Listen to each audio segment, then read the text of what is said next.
朋友们请看，像很多新手朋友们在刚开始练习摇把的时候，容易出现身体盯着摇，或者说整个手臂在盯着摇把，其实这是不对的啊。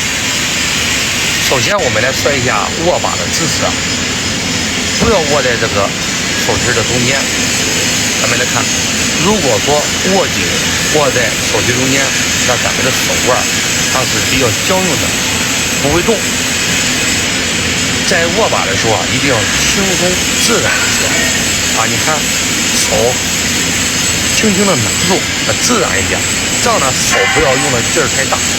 在摇把的时候，咱们来看手腕，上下上，下，这个手腕摇动的幅度一定要大一点，并且呢一定要自然摇把。还有一个摇把，咱们来看啊。它是齿嘴滚动到两边，齿嘴滚动往前走，这是摇盘接。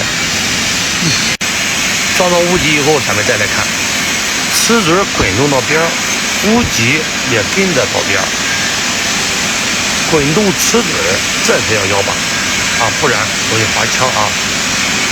那接下来我们看一下具体的操作过程。